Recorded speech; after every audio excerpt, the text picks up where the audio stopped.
और तेज हवाओं की वजह से वहां के वीराने माहौल की कहानियां लोगों के दिलों को दहला। लोगों का कहना था कि इस गांव के आसपास बुरी आत्माओं का साया मंडराता है। गांव के रहने वाले लोगों ने वैसे तो अपनी आंखों से किसी बुरी आत्मा या साये को नहीं देखा था, लेकिन गांव का बच्चा बच्चा इस बात को महसूस कर सकता था कि गांव के ऊपर कोई तो खौफनाक साया मंडरा रहा है।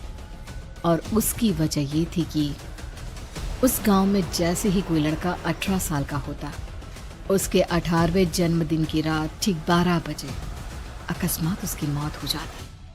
हर बार ये मौतें बड़े ही रहस्यमयी ढंग से होती, और इस बार सरपंच सुमेर के बेटे को 18 साल होने में अब बस 15 दिन बाकी थे। अजी सुनते हैं, हमारा बेटा भी कुछ दिन बाद 18 साल का हो जाएगा। कहीं वो डायन उसे भी खा गई तो? कैसी बातें कर रही हो?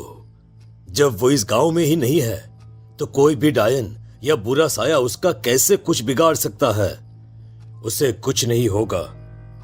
हाँ जानती हूँ, आपने उसे पढ़ाई के बहाने इस गांव से बाहर निकाल शहर भेज दिया है, लेकिन ये भी तो सच है ना कि वो बार बार यहाँ आने की जिद करता रहता है। वो चाहे कितनी भी जिद कर ले जानकी, पर मैं उसे इस गांव में कभी वापस नहीं आने दूंगा। मैं नहीं चाहता कि गांव के दूसरे लड़कों की तरह मेरे बेटे की भी अजीबोगरीब ढंग से मौत हो जाए। कभी कभी तो लगता है कि हम सब गांव वालों को हिम्मत करके अपने गांव को इस बुरी आत्मा से छुड़वा लेना चाहिए।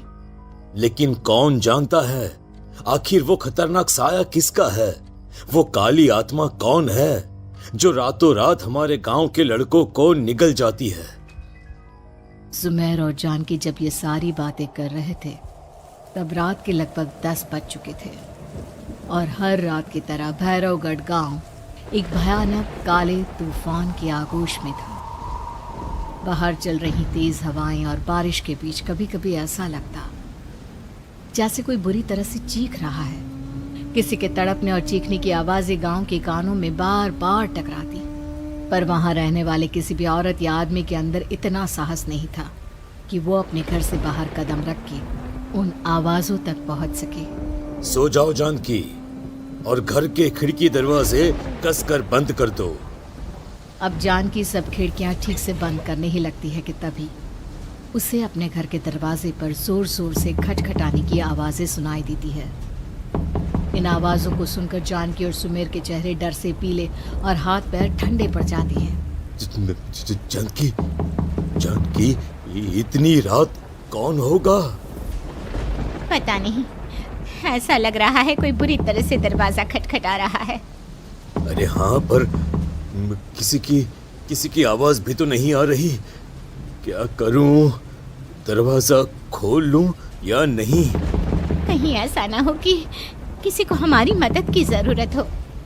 लड़खड़ाते कदमों से सुमेर दरवाजे के करीब जाता है और अपने कान को दरवाजे पर रख धीरे से आवाज देते हुए पूछता है, कौन है? कौन है वहां? तभी एक बेहद डराने वाली आवाज उसके कानों से टकराती है। दरवाजा खोलो, दरवाजा खोलो, वरना आज की रात इस गांव में कोई जिंदा नहीं बचेगा। मैं जानती हूँ तुम्हारा बेटा 18 साल का होने वाला है। अगर उसकी जान की जरा भी परवाह है तो दरवाजा खोल दो। इस आवाज को सुनते ही सुमेर घबराकर पीछे हट जाता है और जानकी को पूरी बात बताता है। कहीं वो डायन हमारे घर तक तो नहीं पहुंच गई? अब हम क्या करेंगे? मुझे दरवाजा खोलना ही होगा जानकी। मेरे पास अब कोई रास्ता नहीं है। इतना कहकर सुमेर डर से अपनी दोनों आंखें कसकर बंद करता है और कांपते हाथों के साथ झटके से दरवाजा खोल देता है। तभी किसी के जोर से हंसने की आवाज सुमेर और जानकी को सुनाई देती है। उस आवाज को सुन दोनों दरवाजे की तरफ देखते हैं और सामने अपने बेटे राहुल को खड़ा देख दंग रह जाते हैं। राहुल के हाथ में उसका मोबाइल होता है जिसमें से वो आवाज बज रही थी। ये क्या मजाक है? और तू यहाँ, तुझे मना किया था ना गांव में आने को, समझ में नहीं आता क्या? 18 साल का होने वाला है तू। माँ, आप लोग भी पता नहीं किन अंधविश्वास भरी बातों पर भरोसा करते हैं। क्या क्या मैं अपने घर नहीं आ सकता? आप लोगों से नहीं मिल सकता? देख बेटा, हमने तुझे किसी वजह से ही इस गांव से दूर रखा था और यहां आकर तूने अच्छा नहीं किया। चल चल चल, मैं तुझे अभी के अभी वापस शहर छोड़कर आता हूं। ओफो पापा, आप बेकार की बातों से परेशान हो रहे हैं। बाहर इतना तेज अंधड़ तूफान चल रहा है, कहीं जाने की जरूरत नहीं है। मैं बस आप लोगों से मिलने आया हूं, कुछ दिन रहकर चला जाऊंगा। दिमाग खराब हो गया है इस लड़के का। नहीं जानता कि इस गांव में ये सुरक्षित नहीं है। किसने कहा था तुझे यहाँ आने को? ये आवाजें सुन, बाहर से जो आवाजें आ रही है तुझे सुनाई नहीं देती क्या? अरे माँ, जब जोर से तूफान चलता है, तेज हवाएं चलती हैं, तो इसी तरह की आवाजें आती हैं। ये बहुत नॉर्मल है माँ। नॉर्मल होगी तेरे लिए बेटा। 4 दिन शहर में पढ़कर आया है तो अपने माँ बाप की बात नहीं मान सकता?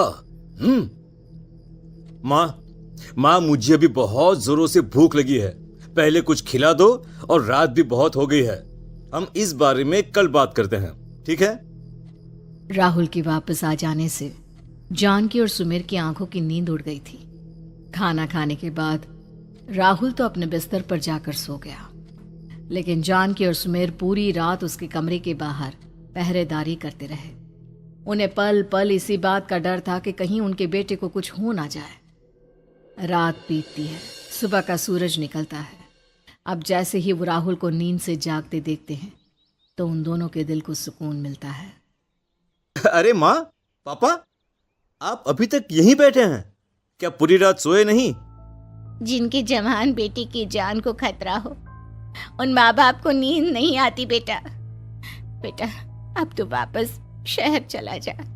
देखो माँ, मैं किसी जरूरी काम से इस गांव में आया हूं, और वो काम पूरा होने के बाद मैं खुद यहां से चला जाऊंगा। काम? गांव में तेरा क्या काम है?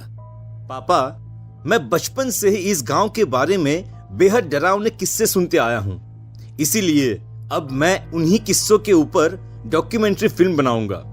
रिसर्च करना चाहता हूं कि आखिर सच्चाई है क्या। हे भगवान, लो जी, सुन लिया, और भेजो इसे पढ़ने के लिए शहर। मैंने आपसे पहले ही कहा था, मेरी बहन के पास दूसरे गांव भेज दो। ना ये शहर जाता और ना उल जुलूल की बात इसके दिमाग में आती। जानकी और सुमेर राहुल को समझाने की बहुत कोशिश करते हैं, पर वो किसी की बात नहीं सुनता और अपना कैमरा लेकर गांव की पास वाली काली पहाड़ी की तरफ निकल जाता है। अब राहुल जैसे ही काली पहाड़ी पर पहुंचता है, उसकी नजर पहाड़ी के ठीक बीचों बीच बनी एक पुरानी झोपड़ी पर पड़ती है। यहाँ भी कोई रहता है क्या? ये इंटरेस्टिंग होगा। राहुल की आवाज पहाड़ों से टकराकर उसके कानों में सुनाई दे रही थी। उसने चारों तरफ का नजारा देखकर वहां की तस्वीरें अपने कैमरे में उतारना शुरू कर दिया। तभी अचानक राहुल ने अपने कैमरे में खींची हुई तस्वीर को जूम करके देखा, और उसमें उसे जो नजर आया वो देखकर राहुल के होश उड़ गए। क्या सचमुच उस गांव के ऊपर किसी बुरी आत्मा का साया था? क्या राहुल की जान बच पाएगी? क्या देखा था राहुल ने उस फोटो में जिसे देखकर वो दंग रह गया? इन सवालों के जवाब जानने के लिए देखिए